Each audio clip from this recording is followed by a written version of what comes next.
welcome to the MyWhoosh Sunday Race Club. With 4 race starts, we're going to start with our Category 4 riders, then 3, 2 and 1.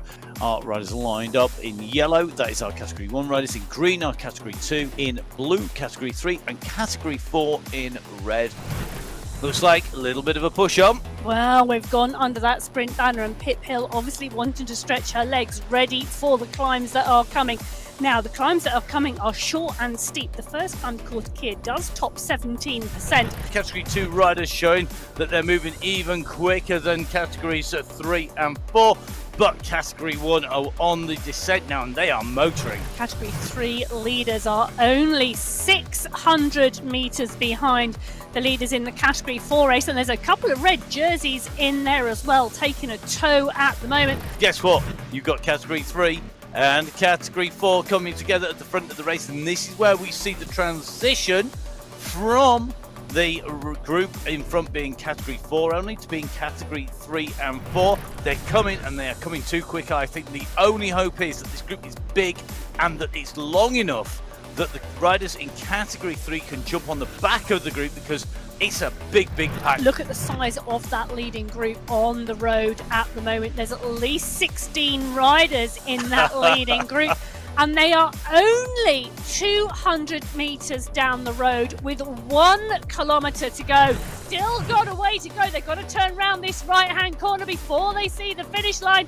Will Walkenhurst hold it? She won't, because Alzat has gone over the top. Alzat, Daniel Walkenhurst, Tokanis, Rona comes through.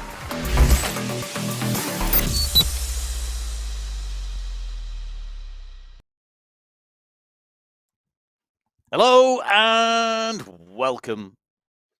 It's MyWhoosh. It's Sunday. It's the race club. It's qualifier race number 3. And guess what? It's the middle of December. Where did all the time go?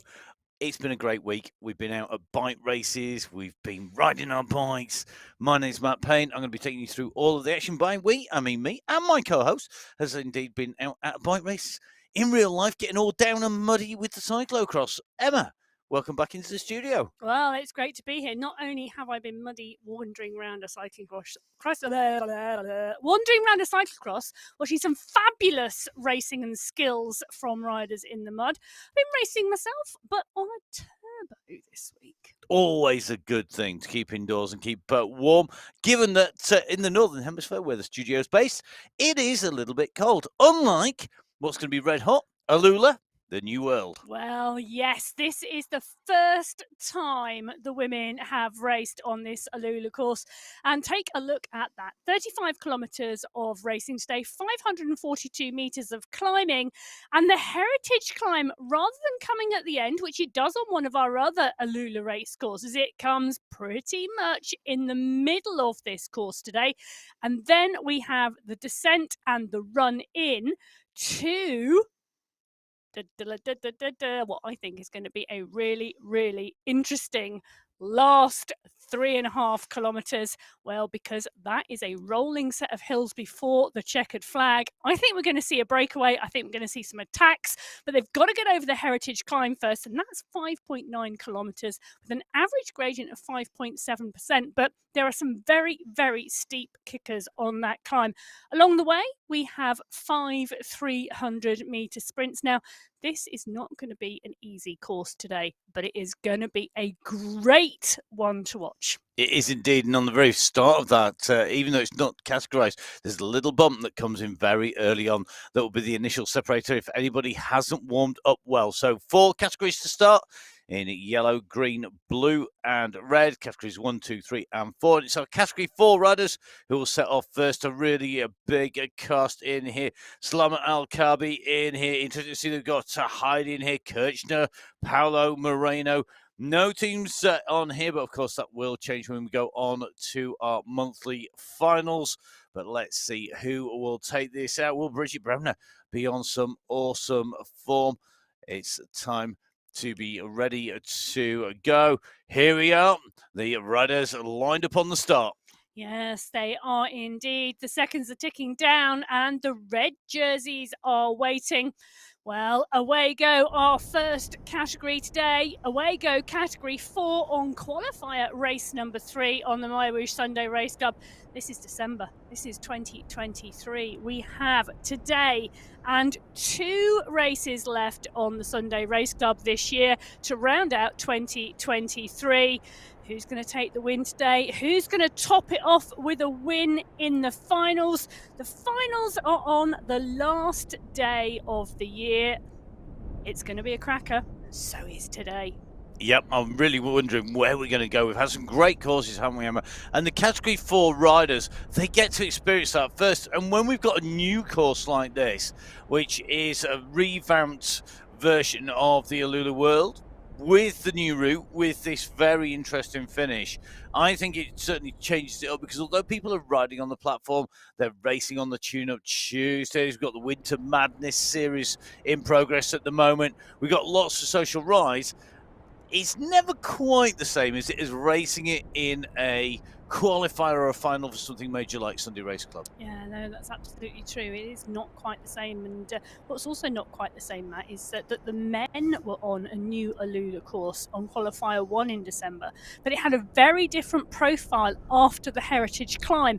And for me, I think this is a really exciting finish for the women. They race a shorter distance than the men, 35 kilometres, not 45 kilometres.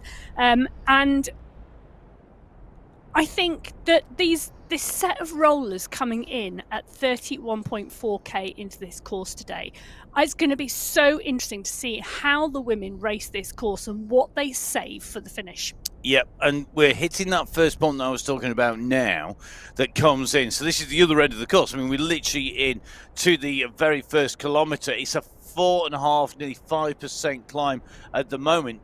This can do damage. The group is staying together at the moment as it comes over here. So we hit this at about 750 meters. It'll take us through to about 1.2k as we go up over the top.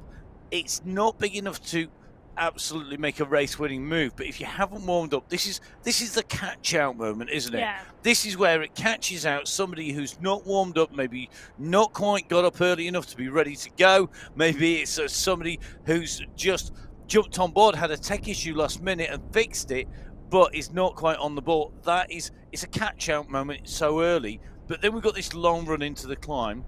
Big selection point on the climb, because you can be, I think, in the leading group going over the top of the Heritage Climb to be in the race win at the end.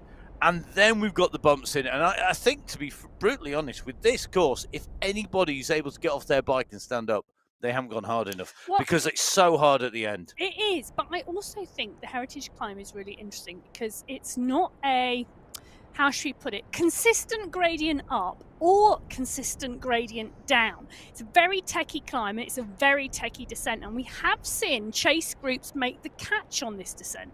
And when you say technical, we're not talking about the sort of thing that's going to, you get it wrong, you're going to go off the barriers and off the side of the road. No. We're talking about the ability to climb it efficiently and descend efficiently. Yeah, completely and utterly. It is a multi-staged climb, I think, is the best way to describe it, with many peaks and troughs, because it does have downhill sections and flat sections and some really steep kickers. So it is not I would say it's not a time trialer's climb. But the descent is also technical, because it also has a lot of climbing as well. Well, talking about just getting caught off the back here, we've got 1 or 2 riders just distanced. Ospina and Connell are distanced off the back of the group, and that is the danger of the climb that Matt was talking about. If we take a little look further up, Georgina Hyde is on the back of the group. Now, she has had 2 wins so far this month, so a rider on form. She is indeed, and she's in Category 4. We're going to get our Category 3 riders underway. We have the Hub Zone, the Warrior Reindeers, best name for the run into Christmas, of course. And we have Team Golden Light as well. The Warrior Reindeers with 5 riders, full complement: Gentili, Idzik, Giuliano, De Silva and Tukova. We've got the Hub Zone with Gerardo and Tagalon and Golden Light, with Golden Light in there. So we're going to see who is going to take this out. This is Category 3. the second of our groups of riders going to leave the pens. The UCI, of course, the partners for eSport, MyWhoosh, and UCI for 2024 to 26. Not be long till we're in there. Away we go. It's Category 3 underway in the Alula world, the newly revamped world here on MyWhoosh. Our riders out from the pens. And as we've seen, that first part of the climb can catch people out. That first part can do some damage, and it's very quickly off from the start. So in with Jenny Tan, kicking along just over 160 watts we've seen at the most so far, coming out, rolling at the moment around that 150 marker, but fluctuating. She makes sure she stays in that draft. Well, it's great to see so many riders in here today. 22 riders on the start sheet. Giuliano is here. Idzik, who has had 2 wins this month, is up and racing. Birdian from Ireland is here. That is great to see. And Molly Weston, who had a really great race last week, is in today as well. Yeah, really interesting race last week. If you haven't watched it, please do go back and watch it. It was brilliant to see. There's some amazing tactics in there. There's some great riding. You can go back, watch them all. I mean, it doesn't matter. You can go back a long, long way. I was just watching last week's as a kickoff because it's very interesting.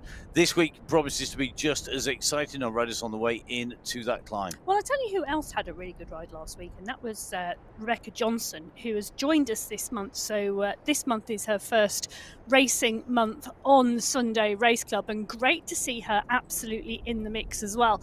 So if you, like Rebecca Johnson, want to come and join us on the MyWhoosh Sunday Race Club, it is getting towards the end of December. You can head over to the MyWhoosh website. You can join us and try us out this year, or you could set everything up for the start of next year and start 2024 with a bang on the Sunday Race Club. If you head to the events page on the MyWhoosh website, you can click on the Sunday Race Club, and all the information you need is there to join us. And don't forget, we will be running right the way through. We don't stop for anything here at Full Speed Events, and neither does MyWhoosh.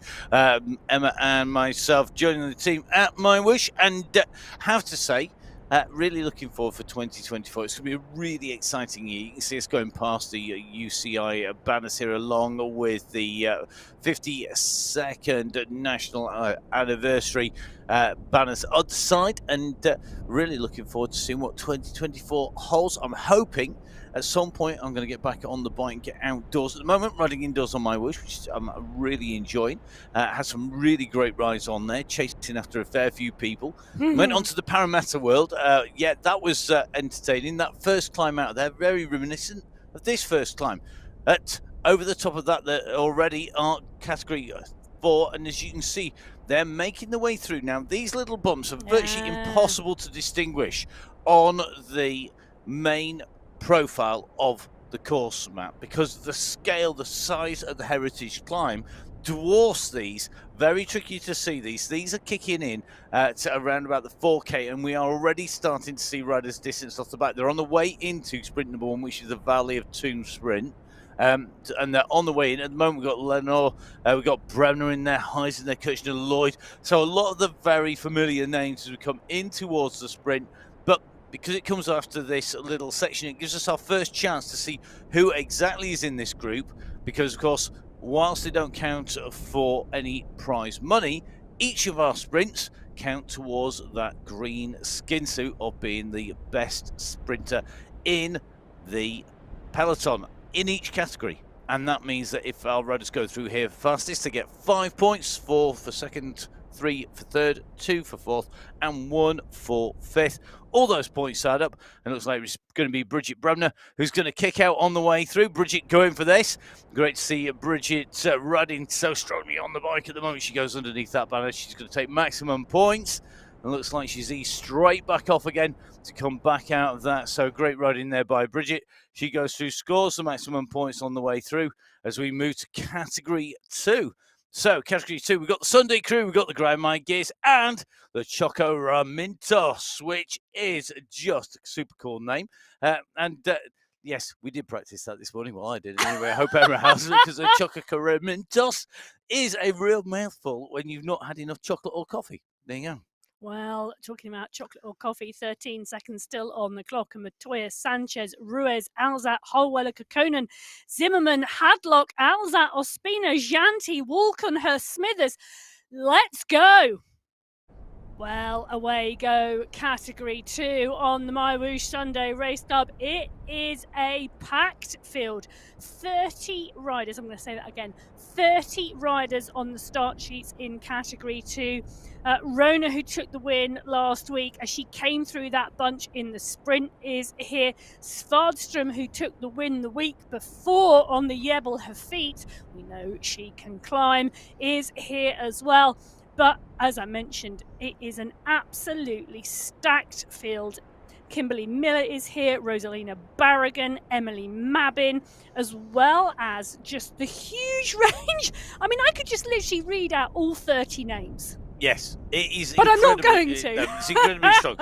We've got to say, I mean, I was joking about the team name in terms of Choco Ramintos, but got to say, Montoya, Sanchez, Canis Ruiz, Botera, Alze, that is a strong cracking squad. I mean, they've got full 5 riders in. They're getting them in early. Brilliant to see, and we really love it when the teams. If you're on a team, please, guys, put the team name in. When you enter, put your team name in, because it just makes our life much more fun.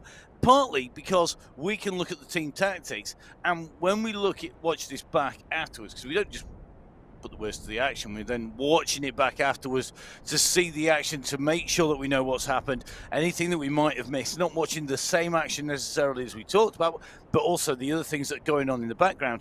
When we're looking at that, we're looking at those team tactics. Yeah. It's nice to know who's in which team. Now, whilst we've got a great idea, because we've been doing this quite a while and we spend a lot of time doing the research, it does help us a little bit if you put them in. Now, Sunday crew, Zimmerman, Martinez and Daniel. Yes. Interesting squad. I think they put 1 or 2 star riders in there. They could really be difficult to beat. But of course, we've got the Grand My Gear squad. They've got 2 riders here today. We've got Tanya Howeiler and Noveline Kokkonen. But we know that come the finals, they are going to be really strong.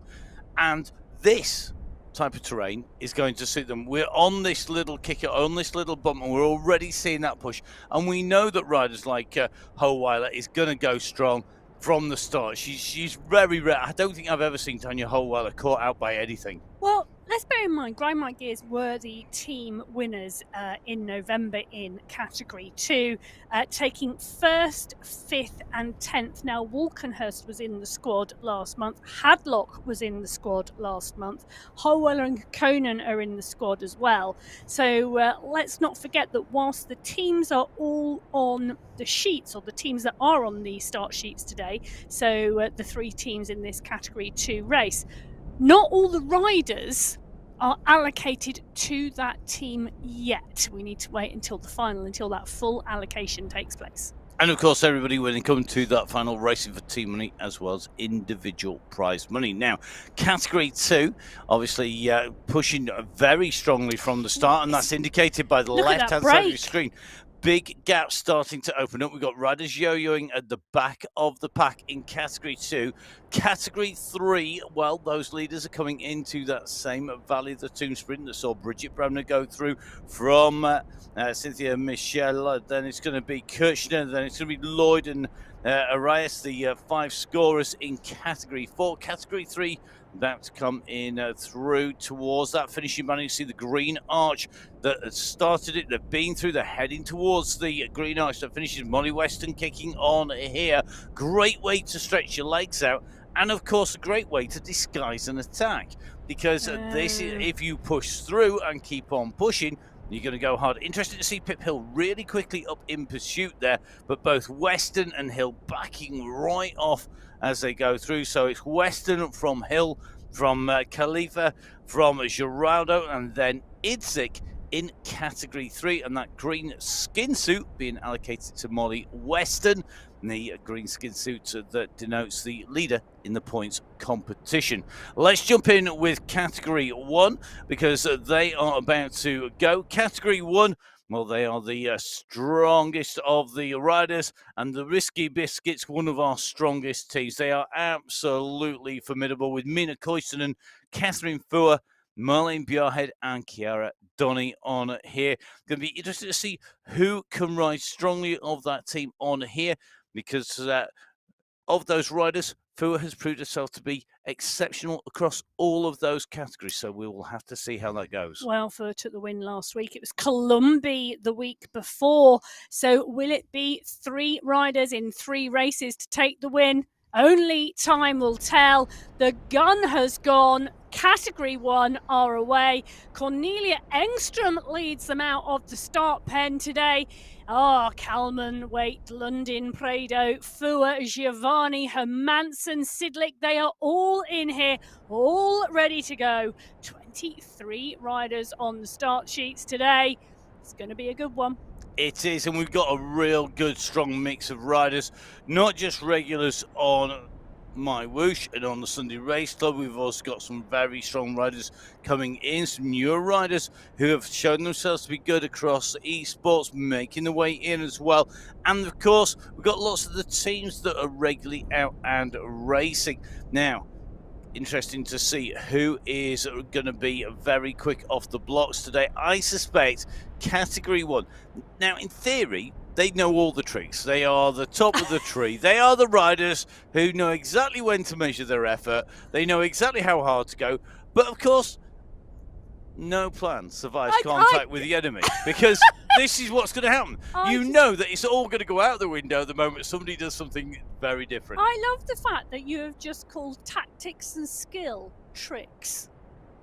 They are. They know all the tricks. Actually, what they have is a massive bag of skill in terms of riding. I don't dispute that, but you've got phenomenal tactics. But you've got to have a trick or two up your sleeve as well. You don't just want to be predictable and just have what everyone knows are the standard tactics. Every now and then we see somebody go from kilometre 0. Every now and then we see somebody attack on a descent, attack through a sprint. All those different tricks actually are really key. And I call them a trick because you keep them up your sleeve like a conjuring trick. You pull them out when you need them. You don't do it all the time, otherwise that spoils the magic. Well, bag of tactics. Exactly. Well, it's interesting you say that, isn't it? Because as you were talking there, I'm thinking I do remember us seeing Jacinia Menezes go really, really early, literally from the gun in Australia on the outer loop course, which is a course that obviously has the climb slap bang in the middle and a straight run into the finish, which is a little different to this course, similar today, but different, because this is a very different climb and a very different finish. It is, and yet, it is still a big climb. It's just over halfway. I think in some ways this actually suits a breakaway more because it's slightly shorter to the finish.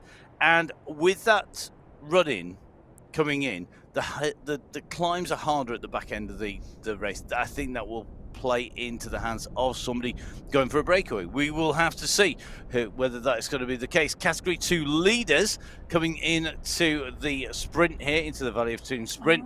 Behind, we've still got riders that are being distanced. They are already breaking up. Yeah, they are indeed. And take a look at that. As you said, Matt, on the bottom left-hand corner of your screen, we can very clearly see this Category 2 group in 2 groups. So those early climbs really paying dividends for the front group, causing a challenge for the back group because they are already gapped within the first 5k. And very interesting to see that as you go through there, Category 2 have held that pack together, whereas Category 3 and 4, there were people sprinting to grab hold of the green skin suits as leader. They're on the way through. Now, previously, our fastest rider through was Molly Weston. I think we are still going to see Weston at the top because Svarstrom was the fastest rider in Category 2, but she is down in 18th position. Yeah, so currently on the time splits for the Valley of the Toon sprint, Molly Weston is indeed still in the lead. Now, for our viewers, there is a skin suit awarded in each of the 4 categories for the fastest rider in that category through the sprints. However, there is also an overall. So at the end of the race, you can actually have the person in the sprint competition or winning the sprint competition from any category. Because they have taken it overall. But you will only see that on the results. You will only see it on the results. But if you do look at the results and you do think, well, hold on a minute, how come that Molly Weston, for example, from Category 3 has won the sprint competition in the race? And that is because there is an overall as well as in each of the categories. And here we go. Next sprint, we were talking about Molly Weston. Pip Hill was the rider who's right behind as it came through on the previous sprint. Now she's going for it, but Weston's responding here. I'm loving the fact these riders are fighting for the points. They're going to be equal on points, I think. Pip Hill and Molly Weston both going through with a win each and a second place each. Now, that should put them equal on points, but I think Weston is going to hold the jersey because she will have the fastest cumulative time between the two sprints. I think that's what splits it if they're equal on points, but I'm not going to, don't hold me to that. But I'm pretty sure we're going to have to go back into the minutiae of the rules here. I love a bit of geeking out on the rules, but maybe we'll do that over coffee after the races today. Category 1, though, they are well on the way now. They're on the way into these little bumpy sections that take you in towards the sprint at the moment.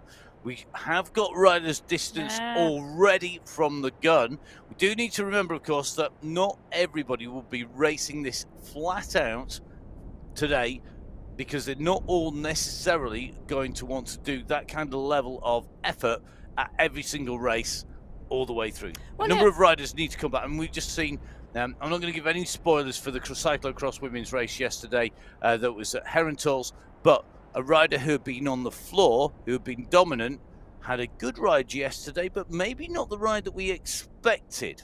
Well, have a watch. Whilst Matt is revelling in the mud of cyclocross, taking a look at this. This is Studio's clean, thank you very much. Columbi at the moment in this group moving nicely. So Hermansen is here, Kalman, Embring, Kasani, Koinstinen. Great to see Koinstinen coming back from that injury and finishing 5th last week. This group pushing on very nicely. Now, you did indeed mention that they have dropped 1 or 2 riders early in this race, but everybody who we are looking at here, good to see Whiteman back in here as well, or Whitelaw, sorry, Menendez, Giovanni, Embring, Prado in here too. So this is a good group, rolling very comfortably at the moment. It is. Sorry, I was just being distracted by the wildlife. Did you not notice the 3 ostriches going at like about warp speed beside them? I tell you, don't ever try and race an ostrich. They're incredibly fast. It's true. I promise you. They were down the right-hand side of the group there. At this side, they were going as fast as some of the trucks were. Anyway, we're coming down in towards the Valley of the Tombs. We've gone over the 2 bumps. We're on our way in towards the sprint banner. You can see it coming up that green arch over the top, indicating it's a sprint. There's a polka dot one. No guesses from Emma on that. Yeah, of course, it's the climb. The polka dot banners on the climb, start and finish, and that same point allocation going out, of course, on the climbs as well. Now, into the sprint we go. I can't imagine we're going to see anybody kicking too hard, or are we? You say that. There we go. At that. So Prado is the rider pushing on at the front of this group, but immediately backing off. So pushing on and then backing off quite quickly. Pushing on again. 7 watts per kilo then. It's Sidlick leading the group, but not a huge response. Do you know, I'm going to go away. I'm going to leave the studio and I'm going to walk back in. Are you having a need more coffee moment? Can you tell Full Speed Event Studios here, where we do the commentary from, are absolutely powered by coffee. In fact, Emma's just moved the microphone and gone for the coffee. Right, I'm going to take you through the sprint results here because Jermaine Prado with that double kicked once, backed, looked to see if there was a response, saw there wasn't one of the big sprinters coming out to play, kicked again, showed that she was being very, very smart as she went in through there. Prado going through, Jermaine Prado with a second fastest time because Molly Weston, who kicked from start to finish, went right the way through there. But Prado having to kick quite hard to go in. Now, really interesting. Weston are taking that 26.421. If you look at the difference, though, there are 3 seconds separating first to ninth, and that shows you that a minimal number of riders were going for that, because if we had everybody going for it, it'd be a lot closer. Because we've got a few riders going for that at the top, They're the ones with the super fast times, and then we've got a gap of about 3 seconds. So your leading group of Category 1 at 5.5 kilometers covered, coming on the way through the Valley of Tombs. They're here in Lula, in the new revamped world. It's great to ride through if you think it looks good. Now try riding through it on MyWhoosh.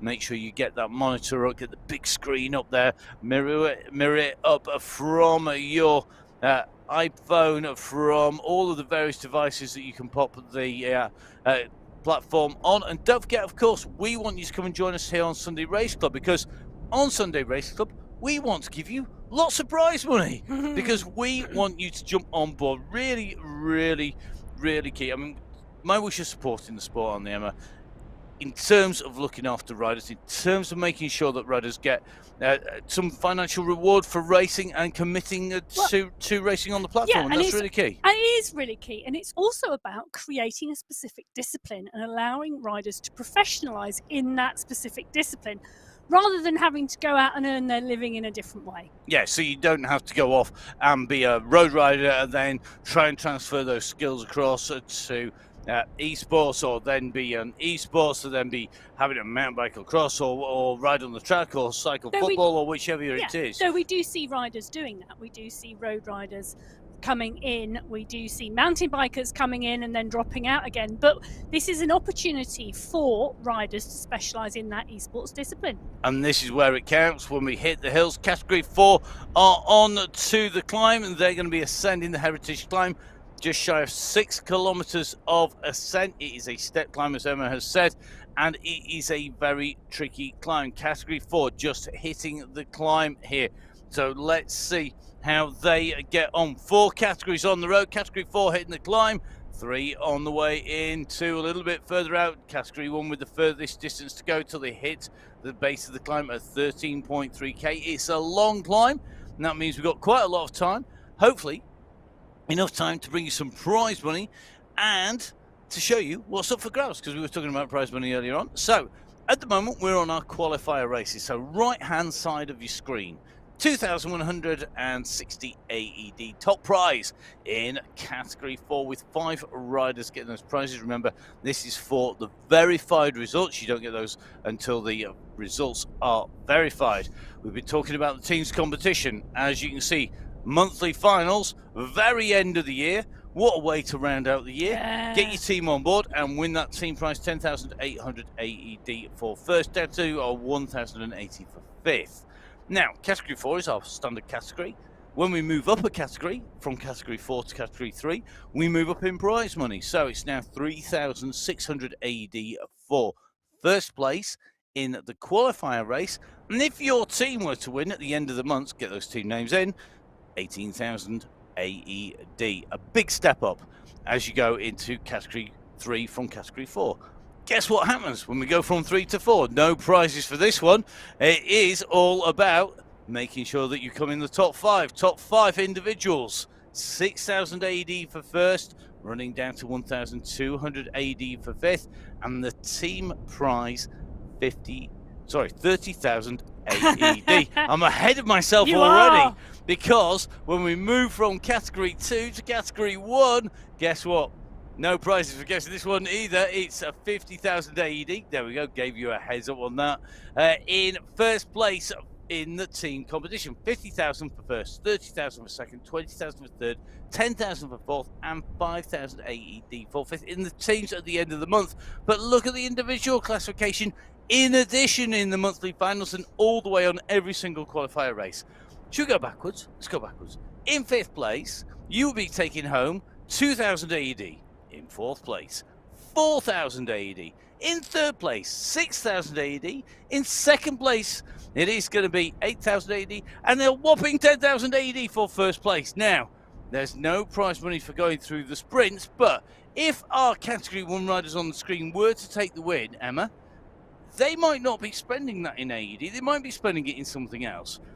I'm not sure that our fantastic Emma's Exchange will work in Monopoly money or Tiddlywinks. However, Emma, what currency, whereabouts in the world are we going today? Well, I'm looking at Manson, Engstrom, Lunding, Embring, and I'm thinking Swedish krona. Ooh, We've not done that for at least 2 weeks. Well, you know, there's a lot of Swedish riders. There are a lot of Swedish riders in this Category 1 race today. In fact, scattered across all of the categories. So 10,000 AED, 27,799 Swedish krona as of right now on Emma's Exchange. I might just that's pretty cool, but I might just keep it in AED if I was to win that 10,000. Do you know why? Because the United Arab Emirates are hosting a number of world championships. Well, going to be interesting to see who's there. Well, whilst Matt's dreaming of heading to the World Championships, Pip Hill is taking the sprint in the Alula Airport sprint. We saw Hill versus Weston in that sprint in Category 3, and they have held on to the lead in that sprint after Category 2 and Category 1 have gone through. And that shows you, doesn't it, Emma, that competitive sprint between those two, they were 4.805 seconds faster than the nearest rider to them. But that might have given Molly Weston the jersey in terms of those two sprints so far, with Pip Hill matched as far as I can work it out on points. But they've got to get over the climb now. They're onto the climb, they're on the way up here, and they're making the way up. So this is the climb. This is a start. It is a step climb. There's some really steep gradients on this, isn't there? It's not the easiest climb. And we've seen this being used in the men's race, haven't we, in the new Alula World? And it really has been tough. Yeah, it is indeed. And you can see on the top right-hand corner of your screen the profile of the climb. Now, that is not the entirety of the climb. That little bump you see on the top is not the top of this climb. That is part way up. And you can see that there are kickers here. There are kickers and there are some slight descents and there are some flats on this climb. So it is a very different climb and quite a technical climb. And I think from a rider's perspective, you have to think about multiple finish lines on this climb, because you have to get to a certain point, then you've got the opportunity to breathe a little, to recover, to bring your heart rate down, and then you've got the ability to go again. And it's really going to suit that type of rider who can recover and drop their heart rate very quickly and then kick again, rather than necessarily a rider who will hold a consistent pace all the way up this climb. And that's really key, isn't it? It really exposes riders' limits. You can see the riders currently dropping down 42 kilometres, 45 kilometres an hour on the left of your screen, curving round, going up on towards the next steep section. That speed quickly dropping off, going down. It's going to be sub 20 kilometres an hour down to 16 kilometres an hour on that steep section, because that is one of the things. It's going to kick, it's going to drop, it's going to kick. We're seeing the group holding together in Category 3. Category 4, it's braking. We've got Bridget Bremner on the attack, and that is that cumulative effect, isn't it? It is. It's those constant kicks. And let's bear in mind, these kicks are going to 13%, to 16%. The average gradient may be 5.7%, but it is not like that all the way. Currently, Bremner at around 10% of steepness on this climb as she sweeps around that corner. She's leading a group here, so it's Bremner leading a group of 3 in Category 4. In Category 2, they are just about to go under the polka dot banner, signifying the start of the Heritage Climb. We now have 3 categories on the Heritage Climb, just Category 1 left to see that polka dot banner and to see these roads going skywards. So Category 1 on the left hand side of your screen, they are still nearly or just under 3 kilometers out from this climb. Category 2 are on the lower slopes, but there is nothing easy about the lower slopes today. Currently 6% for our Category 2 riders as we start to see a stretch on the pack. Smithers is leading the group out with Montgomery, with Wolkenhorst, Gianti and Svardström are there, Tukanis and Sanchez all in the mix. Sarmiento is in here too. There are some class riders at the front. Monica Rona, last week's winner, is in here too. So is Barragan. It's going to be a good climb, you know. It's going to be a cracker of a climb. I think this is going to be really interesting to see who is able to take this on. Who's got that recovery that you were talking about, Emma.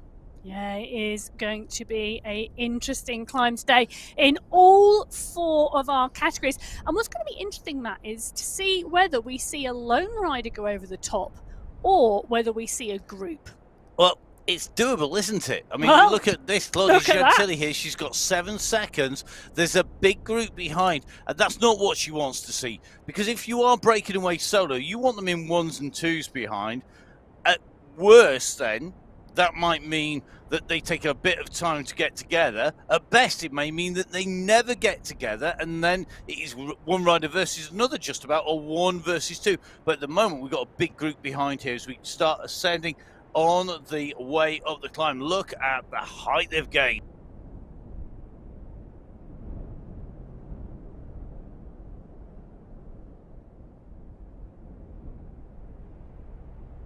So here we go, Category 1 making their way in towards the base of the climb. They've got just under 2 kilometers to go. This part of the Alula world, really nice. Absolutely love this bit. The reflections in the water are beautiful, aren't they? I didn't have time to look at that when I was riding through here earlier on in the week. I was riding through, and I was thinking, I actually was riding through thinking it's quite nice to have that drop down. Because, of course, when you go into the shade, your screen, I mean, my screen's not that big in my personal playing cave, but it still drops it down a bit. So it's just like a bit of a breather almost out, and then you go out into the bright world outside, and that kind of that drop, it really does feel different as you go through, and that's one of the great things, isn't it? I think you can immerse yourself just like you're watching a great movie or a film or a TV program. You immerse yourself in this. You become your avatar, just like I become Captain Marvel. You know, I become Thor. You know, in the Marvel world, I am Thor. It's not true. It's not even close. But you know what? You immerse yourself in that, and that's what Brebner's doing here. She's focused on this climb. She's in the world. She's on the way up here. This is absolutely superb stuff. Focused in the world, focused on the screen, putting the effort down, surrounded by great graphics that mean that it's easy for your brain to go into that avatar. Well, as Bridget Bremner taps her way comfortably up this climb, Matt's imagining he's Chris Hemsworth on the other side of the studio. I climb better than Chris Hemsworth. Well, I don't know about that, but Bremner is ticking along. Not only is she leading this Category 4 race by 12 seconds from Sonnerson, she's also leading the race on the road at the moment, and that's because Category 4 were our first riders underway today, 5 minutes before Category 3, who were 5 minutes before Category 2, who were 5 minutes before Category 1. Category 1 are nearly at the base of the climb. The other 3 categories are tapping their way up, and on those bottom left-hand graphics on each of those screens you can see the multi-coloured riders on this climb at the moment, and the fact that Category 2 are now riding their way past the back of the Category 3 field and the back of the Category 4 field. Yep, starting to make the way up onto the climb. You can see the difference in the scenery around the riders as they move up from the base of the climb, heading right up. I mean, you can see Category 1 at the moment, they're about to go through the Elephant Rock. Category 2 are on the base of the climb. Category 3, you've got a little bit of sky up there. Category 4, well, Bridget Bremner is up right, heading for the top of the mountain. There's a lot of sky around, and she's soon going to be making her way on towards the descent. Remember, this climb tops out. It is at 19.2k, so and that's where our riders are aiming for. Remember, it's 35 kilometers of racing. Category 1 about to hit the base of the climb at 13.3k. Into the race, we're in with Stephanie Sidlick at the moment, and they're hitting this climb, and this is a big group, Emma, coming in. There is just no way it's going to be that size at the top, is it? Well, I think there's around 17 riders in that leading group at the moment, and 17 seriously strong riders in that leading group. It's going to be look at the pace. I know they are. Well, and also, you know, this group of riders are capable of matching each other. And I say that as we start to see a dig going in at the front. So the dig already going in early. They are only on the foothills at the moment, but it is going down. The power is on those pedals at the front as we see a push come from this Category 1 group, and it's Vicky Whitelaw who is doing the pushing. She joined us earlier on in December for the first time on the Sunday Race Club. She's learned to ride and race and to see the quality of the racers in this Category 1 group, and now she is taking it to them. So here we go, Whitelaw on the push, a rider who's very, very strong. She's got a good palmares, a good track record on esports, as you say, Emma, just starting to dial it in on the platform. Well, you know, we were talking earlier on about coming in from the road onto esports or coming in from other disciplines. Whitelaw, not just a good pedigree in esports, but a phenomenal pedigree on the road.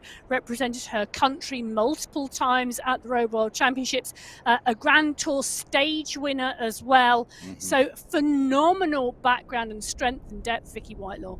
Yeah, going to be interesting to see how she deals with this climb as they make their way up. Another kick coming on the front. We are seeing the front of this race, Yo-Yo and Lisa Hermansen on her way up the climb in the lead of Category 1, being chased by Sophie Giovanni. Then it's Mina Koisten and Vicky Whitelaw, Ursula Cassani, looks like Gonzalez Ruiz, Sidlick very close, but look at it bunch back up. It levels off, it drops down, the group comes together, they hit the climb, they all get onto the steep section, and this is where knowing how to ride the platform counts, because you can use the momentum. Being able to use momentum will save you a phenomenal amount of energy on this climb.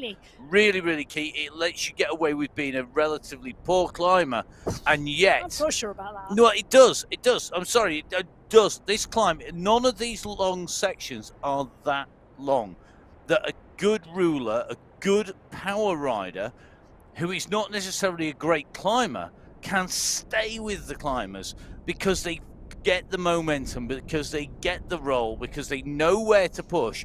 And if you know where to push, you can save so much energy on here. I don't disagree. I don't disagree. You are quite correct about the fact that you've got to be able to use the terrain to your advantage. Matt's just putting that in his notebook. Emma has agreed with Matt on commentary. But these flatter sections, the downhill sections, you are quite right, Matt, about the technique of using momentum and the technique of where you put the power down, because that is absolutely crucial. A lot of people assume, oh, I have to put the power down on the climb.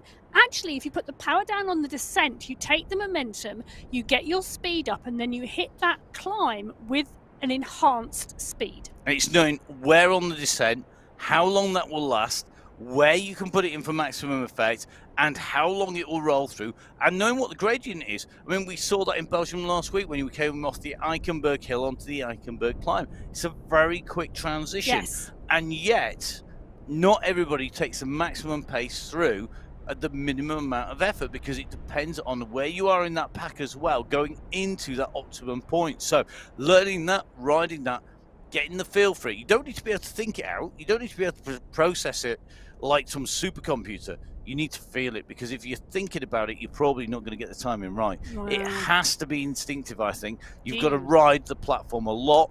You race it a lot, you get on board. Some people do it quicker than others because they get that feel, but I think it's instinctive, not data. Well, we might disagree there, but anyway. Well, I thought it was too good to last. Category 1 are now on the foot slopes of the climb. Category 2, well, they are 1.8 kilometers further up the mountain. Giannatti's putting in a great effort here in Category 2. Category 3, well, that is one long line of riders, and it's a Category 4 rider. They are all just about to go past. Category 4, it's Bridget Bremner. She's extending that lead. It's gone out now to 48 seconds. It was 12 seconds when we were in with her last. So phenomenal climbing from Bremner. It is really interesting to see that Molly Weston is right up in the mix in terms of Category 3 riders up on the front, really pushing on hard here in the green skin suit at the moment. She's on the front here. Category 3 up to 6th place. Yeah. And I was watching the numbers as we came through that. It's about 400 metres between the Category 2 leaders and Category 3 leaders, about 400 metres or so between Category 3 and 4. Category 1 have had a much more pedestrian start because there's a much bigger gap, but they're also on the lower slopes of the climb. But we saw that through the sprint sections. You know, the fastest times were coming from Category 3, Category 4, Category 1 were going through those sprint sections just as a group, riding along around 2.9 watts per kilo. So you are right, Matt, they have had a much more, I'm not sure pedestrian is the right word, but they have had a much more steadier start on going into this climb, and they've gone into this climb as a much bigger group as well, taking 17 riders in, much bigger than the other categories. But wow, look at that bottom left-hand corner of your screen now. You can not 17 riders in that group, because there's at least 2 off the back. seriously see how they are now scattered across that mountain. And you are right, Matt, Category 1 is not 17 riders. They have indeed been dropping riders now, but 1, 2, 3, 4, 5, 6, 7, I reckon there's still got to be 10 or 11 in there. At least, yeah.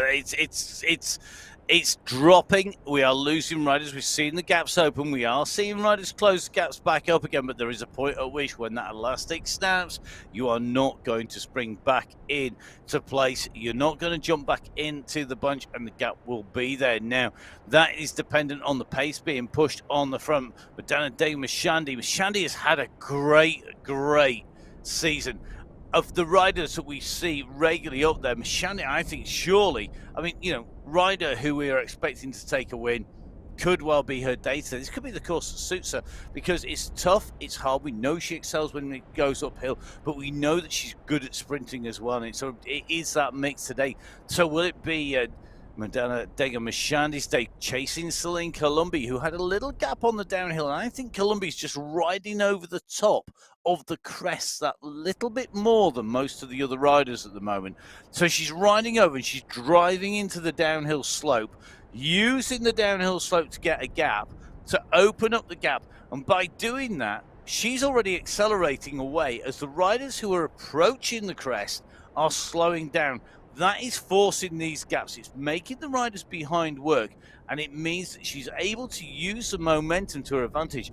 It's starting to fracture clear more and more gaps, bigger gaps, smaller groups. At the moment, you can see there's a 3-second gap to Welt.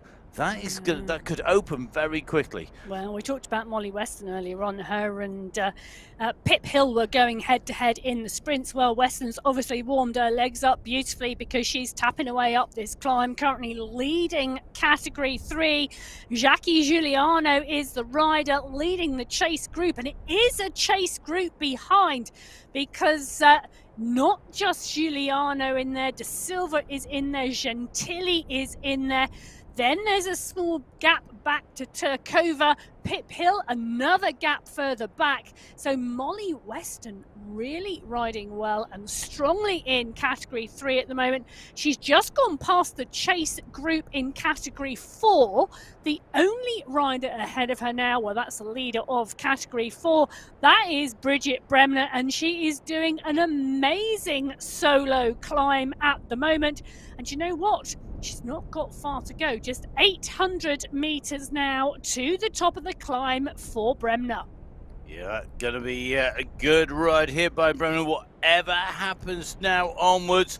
It's great to see Bridget Bremner on form, riding strongly. She's at the front. She's got Weston chasing now behind, sandwiched in between the Category 4 chasers, and the Category 4 leader is the leader of the Category 3 Weston with that gap. Weston currently has 12 seconds lead over Giuliano, who is the rider in second place in the Category 3 race, but that is yo-yoing because they are still together, the chasers. In Category 2, you can see that Jenny Daniel, Hannah Gianetti, and the Schwarzstrom looks like Stefania Sanchez, the rider who's missing out here. So 3 riders clear. Sanchez, the nearest chaser, at 13 seconds. But Daniel is really pushing on the pace here. And we know that Jenny Daniel, A, she can climb, and B, she is going to try and maximize the use of this climb to get as big a gap as is possible. At the moment, it's 4 seconds to Schwarzstrom. That is It's opening, isn't it? It is, we're but, not quite at the top either. Well, I say but there is still 1 kilometre to go. So Daniel can indeed stretch this lead, but Giannatti and Svardström, 2 very, very strong riders. Stefania Sanchez, now that gap down to 16 seconds. So I think her and Rona, the winner last week, now out of this leading group. But they are 2 class riders. They may well be able to chase back on the descent. They may, but what I think I would not want to take... Look at Rona. She came from the back of the group. She timed it perfectly in the sprint last week. It was a very, very tough finish. It was a sprint finish. It's difficult to get the timing right, but she got it absolutely spot on. Would you want to take last week's sprint winner into the finish this time? Absolutely not. Not with the type of rolling finish that we've got, with those multiple kickers before we get to that finish line. It would suit her down to the ground. You really want to do exactly what is being done there in that race, and you want to break those sprinters on this climb and then try and hold it and keep them away. Well, at the moment, I think you're right, Emma. I think that's what's being done in our categories in front of the Category 1 lead that are on your screen at the moment. The Category 1 lead group, though, it's still there-ish. I love the word ish because it is. It's ish. It's almost there. It's almost a group. We're seeing one rider go off the front, then get pulled back. We saw Columbi pushing. We've seen Sidlick got a squeeze on now, just trying to open the gaps up, trying to keep the pressure there. Mina Koistonen responding, Dagmar Shandy, then a little bit of a gap to Val, a little bit of a gap to Fu, a little bit of a gap to Menezes. However, I don't think that's definitive yet. What is definitive, Bridget Bremner is going to go over the top of our climb first. Great riding by Bridget here, making her way over the top of the Heritage climb. She's going to set the time to beat as she goes over the top. First rider up the climb. Bridget Bremner takes the polka dot skin suit as it's to the green of the sprints. Absolutely flying over the top. She's being chased by Molly Weston, who's about to hit the line here. Here she comes. So Weston, the second rider over the top of the climb. A quick reminder, this comes at 19.2k. That means that we are over half race distance, and it means that it's now a big long run down to the base of the climb. We stopped descending at about the 25-kilometer marker, and that means that these riders have got a big downhill to come, and it's fast. So using this gradient, really, really key. If you can push over the top, you're going to get some real pace on this downhill. Watch the speeds accelerate. Our 2 leaders opening the gaps. Well, they are indeed opening the gaps. And I'll tell you something, we've had the Category 4 leader go over the top. We've had the Category 3 leader go over the top. And we are about to see the Category 2 leader go over the top of this Heritage climb in quick succession. Jenny Daniel has done the business. She's pushed on here, but you know what? They are not far behind. There they are.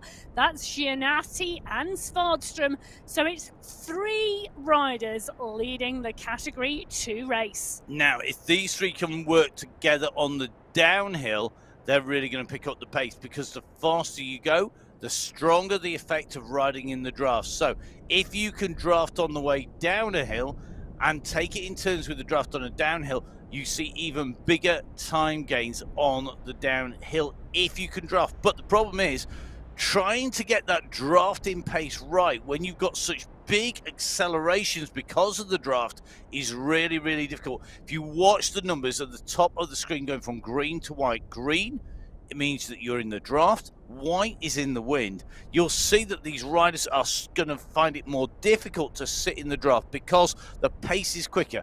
So it's a bit like, you imagine just trying to, the old coin push game where you push the coin to the end. The person who gets the closest to the end wins the coins. If they fall off the end of the table, you don't win the coins. You can tell Emma's never played this game. But you imagine trying to do that with every time you push it, somebody then fires it like a cannon towards the end. Trying to get it right is really difficult. And that's what's happening here. Every time they push on the pedals, they're not just putting their own force in. You've got gravity affecting them because it's such a steep downhill. Plus, you've got that massive draft effect. So if you push at the back to go to the front to take your turn and go too hard, you rock it past and you break the draft for the rider behind. They then have to fight coming on. Then we've got the undulations. very difficult as a group of 3 to get a good draft down here. Get it right, it's brilliant. Get it wrong, you're not going to be maximising your advantage.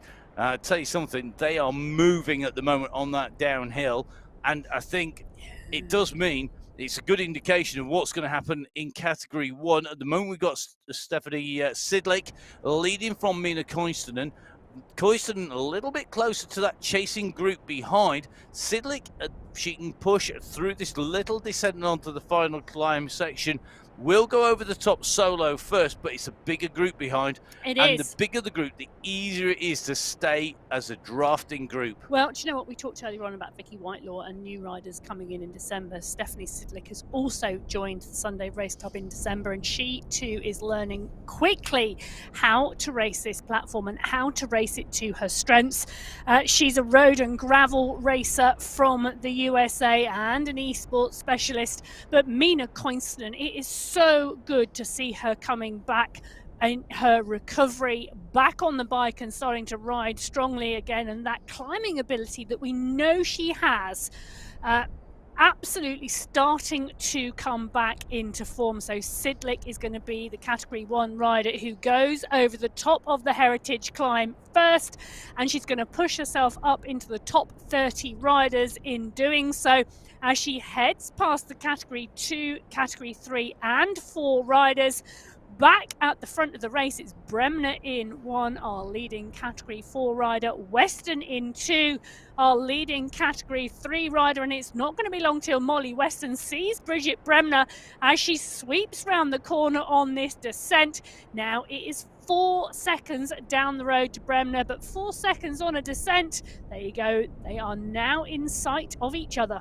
So this is that rundown. So Bremner leading the race out west and coming up behind. You've got the Category 3 leader about to catch the Category 4 leader.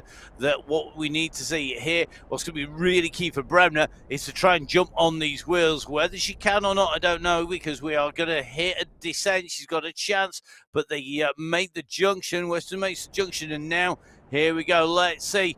Now, I think Bremner there was waiting. She's kicked up to nearly 4 watts per kilo to jump on, and I think she was aware that Weston was going to make the junction. Now she wants that wheel to follow. She's chasing hard here. She can get into that slipstream. She's going to get a lot of recovery on the downhill.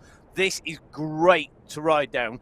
I'm not so sure if it's great to race down because you're going to be on your limit. But when you are riding down here, it is absolutely brilliant. The speed that you pick up, you're doing 50 plus kilometers an hour. You've got the water coming past as it heads in towards the really big waterfalls that you can see dropping down beside you at the side of the gorge. It drops underneath the bridgeways. You can see just how far we're going to go. You can see the roadways below.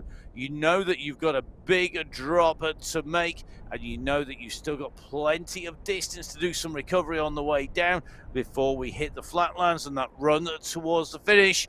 Weston leading this race out now. We're going back across to our Category 1 leader. This is one of those slight kickers on the way down. It's not plain sailing on the way down. You do get some rises that scrub that speed off. The gap is 7 seconds back to the chasers behind, and that group of chasers is big.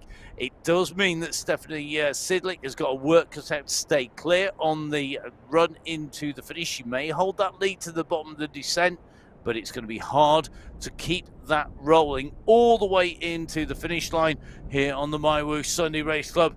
We are in to a qualifier 3. Great month. I do like our nice long 5-week months when we've got the final right on the last day of the month. In this case, right on the last day of the year. We'll see who's going to top that year out in style on the finals. But at the moment in the qualifiers, we've seen some great racing on the new Alula courses. Here we've seen some great racing in the men in Alula, and now with the women in Alula on this new course. It's going to be really interesting to see. Meanwhile, we've got at the moment Category 1 chasers on the left, and the right hand side of your screen you've got Jenny Daniel on her way down in the Category 2 lead, being chased though, Emma. It is indeed, and it's interesting to see we've now got the leaders in 4, 3 and 2. right up at the front, and it's really, really interesting. You know, can I just say one of the highlights for me this year has definitely been Bridget Bremner, a racing cyclist from Australia who is a breast cancer survivor, coming to esports and getting stronger and stronger and stronger as she returns to racing. Phenomenal story, phenomenally I was going to say heart-wrenching, but heart-warming, I think, is actually the right word, because, you know, and absolutely inspirational about what you can also use esports for. And we see lots of riders coming to the esports platform, returning from injury, returning from illness, using it as an environment to ride and race in, because maybe for some reason they can't ride or race on the road or out on the mountain bike, for example. But esports providing that environment for them that offers them something different, something that they are able to do, they are able to be competitive in.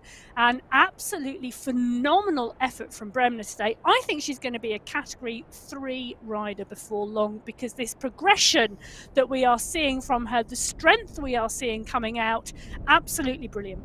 It is definitely inspiration. If you want to see a little bit more of Bridget's story, do jump on to the YouTube channel, have a little look at the video on there. Make sure you follow on social media as well. You can see the tags at the bottom. It's MyWhoosh on Instagram and Facebook, my_whoosh on X.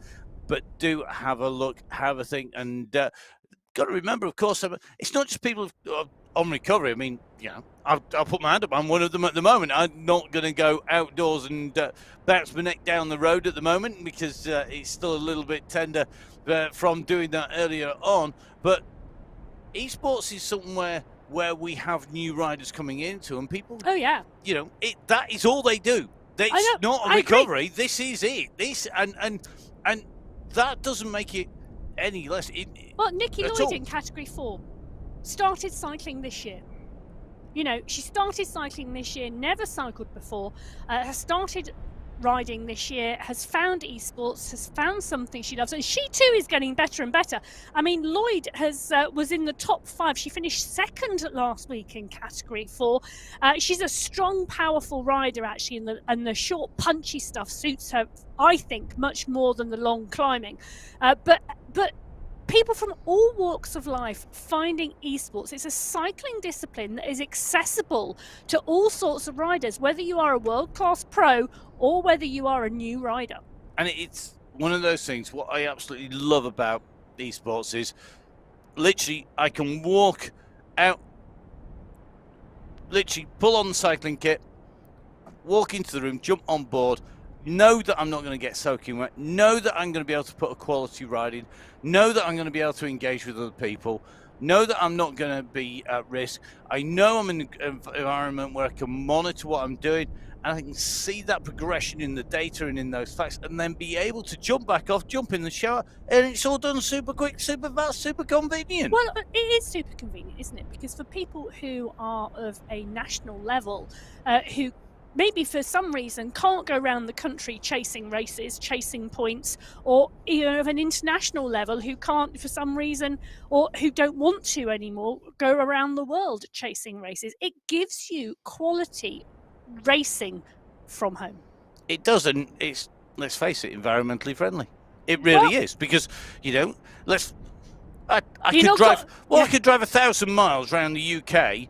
I think we worked it out once to do one of the national series in the UK was about 3,500 miles to do about 5 races, and that has an impact. Or I can not do that, and I can run on the solar-powered electricity that powers my pain cave, and ride on the bike and enjoy that, and not be polluting the atmosphere at the same time out around some of the really nice places in the UK. Wow. Great way to do it, you know. And do I need to travel? No, I can go enjoy racing on board and save that travel for doing something else, not traipsing up and down the country in a car soaking wet. Taking a little look at this category 1 race at the moment, they are nearly at the bottom of the descent. Columbi, Manshandi, Sidlick, Fua and Koinstinen.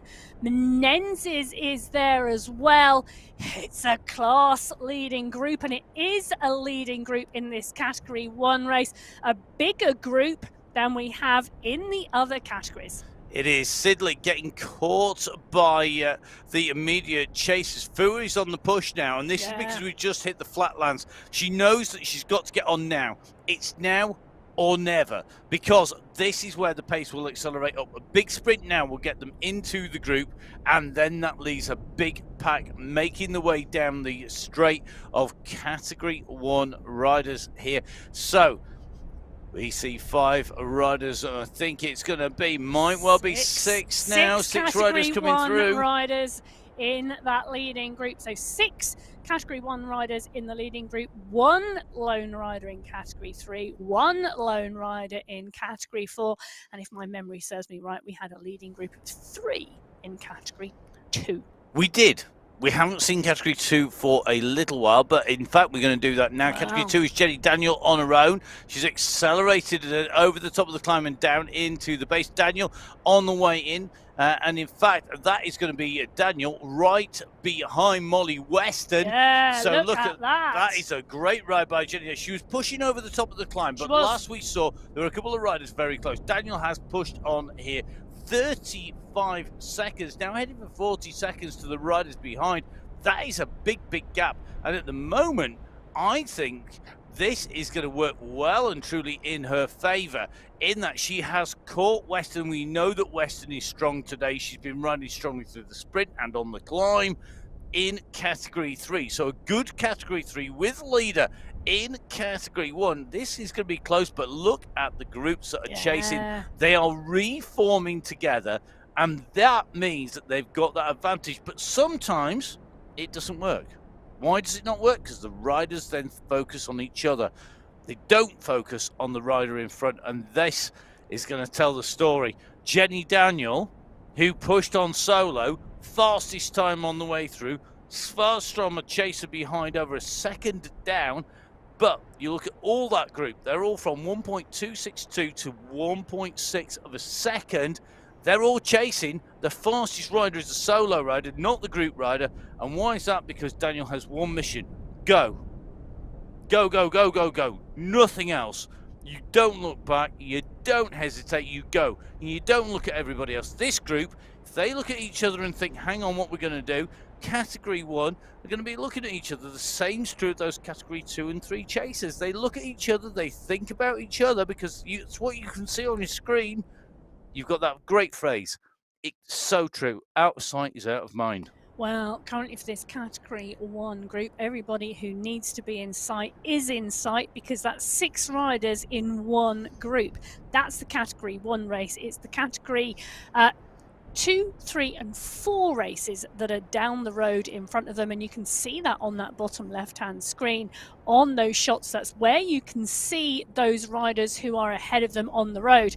On the right hand side of your screen is Weston and Daniel. They are the 2 leaders on the road at the moment, and Daniel is leading the Category 2 race. Weston is leading the Category 3 race. Bremner is still leading the Category 4 race, but the Category 3 and Category 2 riders are now in front of her.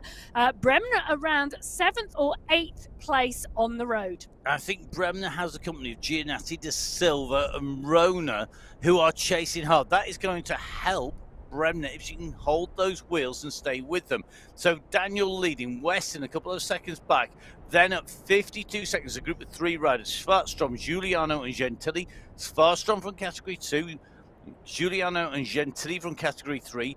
Then at 1 minute 12 behind Jenny Daniel comes the rider in 3rd place. That is Gianatti, but Gianatti also has in that same group Rona and co. So that is going to be really, really interesting. So this is the group of Bridget Bremner. This is the group of riders chasing with Bremner on to the back, and Bremner here doing the smart thing, trying to sit in the draft as much as possible. She's got De Silva, she's got Gianatti for company, so she's got chasers in here who are in need of closing the gap to the front. If they want to be right up there in terms of a prize point, then in terms of getting the prizes, they need to be right in the mix. Well, right in the mix at the moment. Take a look at this. We've got groups coming together everywhere on the road. The Category 1 leaders mixed with this Category 2 group just going into the Green City Sprint. They're at 29 kilometres now into this 35-kilometre race. And, well, for me, that key next section is going to be at 31.4 kilometres. That is going to be the rolling section that will finish 500 meters before the checkered flag.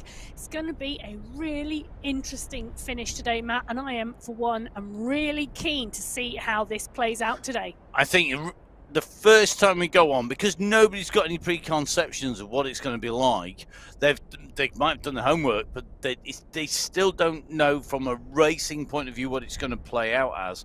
I think that's really interesting. Now, looking at the times here, this is what's critical when we look at these snapshots.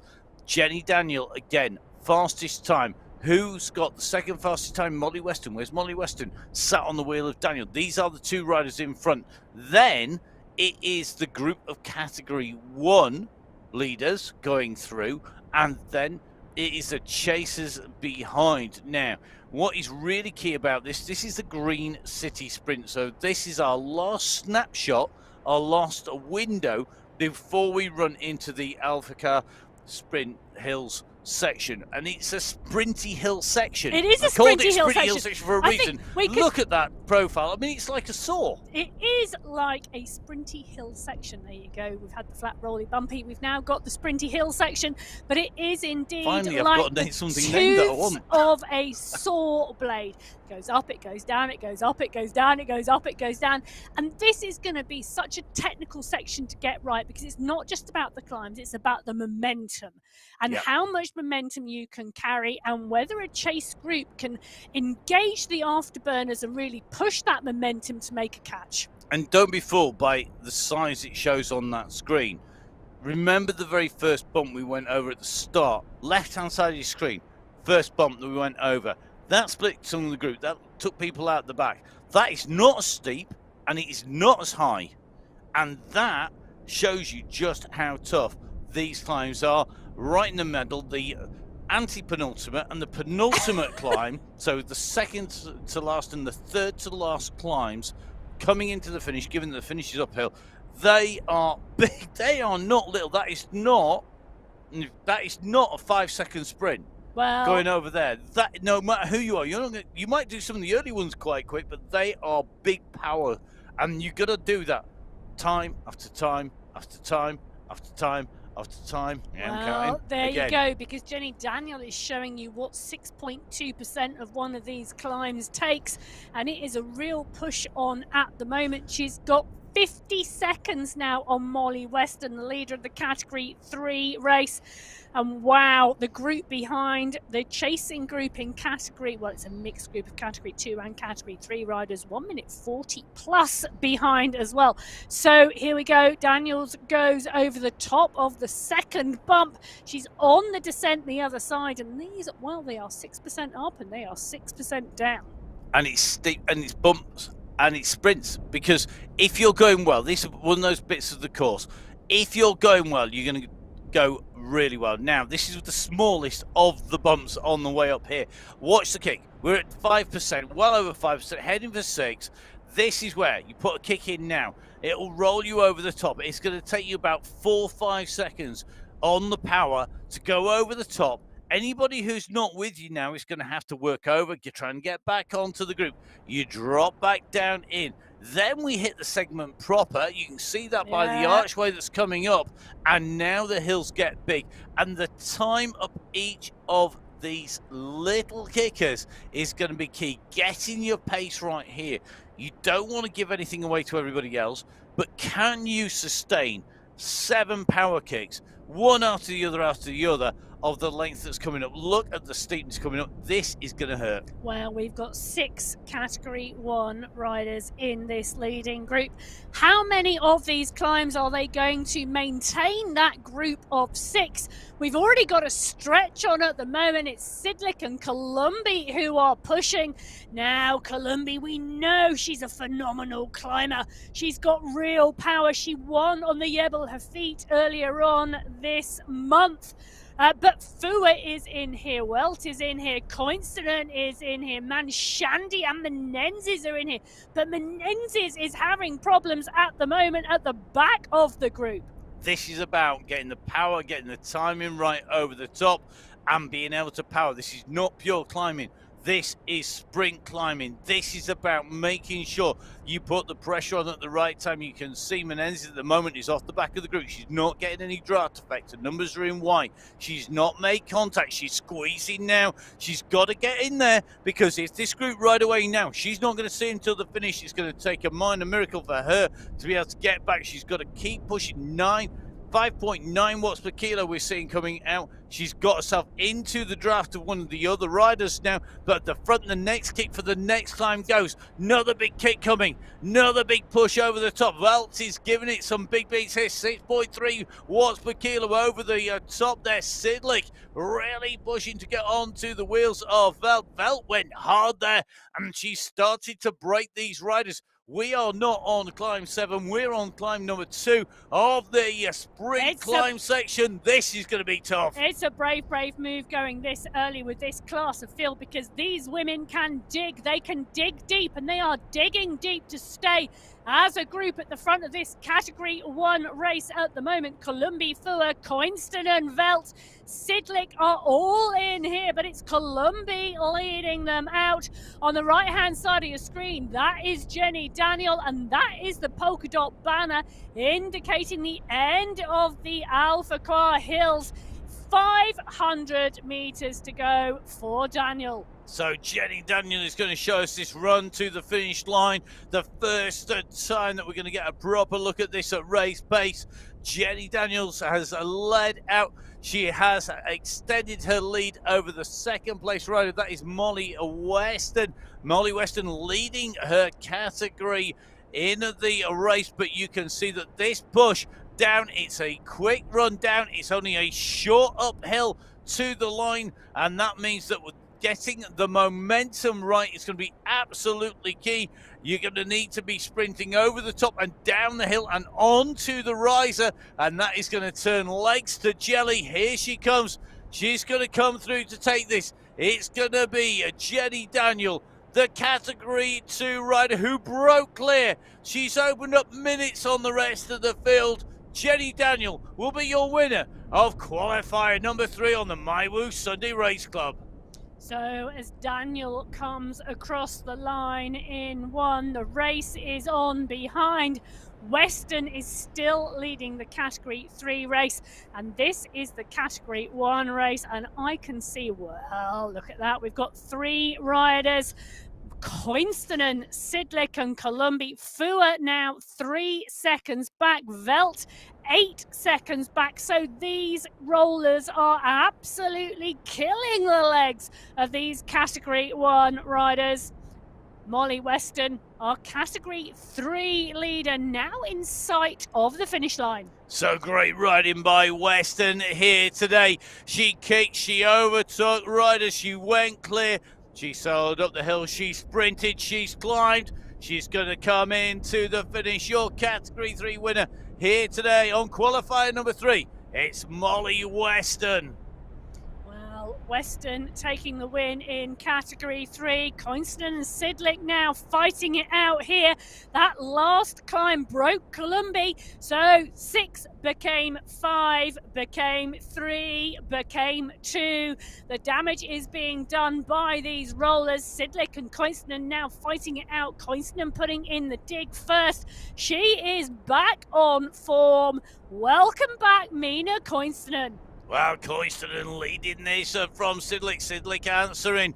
This is not over yet. We have still got kickers to come, but Can Sidley get the roll on now? She's going to go over the top of Coyston, and Coyston's got to respond to this. She can't let this go. And Columbi is closing behind as well. So Columbi chasing behind. Fua is not out of this. If you think it's over yet, it's not, because remember, this is the run to the line. Push over the top into the descent, and then it's a short run to the finish. This is going to be about making sure you get your timing right now.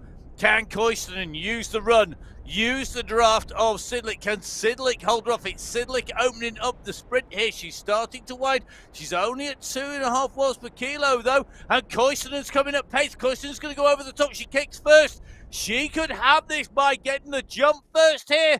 Mina Coyston has got at 7 watts per kilo. Sidlick has nothing left. She can't close down the gap on Coyston, and I don't think it's too far. Surely it's Mina Coyston. Welcome back, Mina Coyston, the winner of the MyWhoosh Sunday Race Club qualifier number 3 in category 1. Sidlick in 2. As she comes into the line, it's going to be Columbi in 3.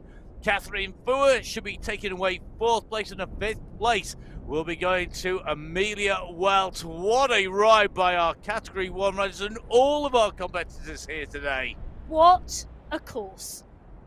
What a fantastic new race course in Alula, and the racing in all of the categories absolutely brilliant today. So Mina Coyston confirmed there on your screen in 1st place, 1 hour and 3 minutes 57 seconds.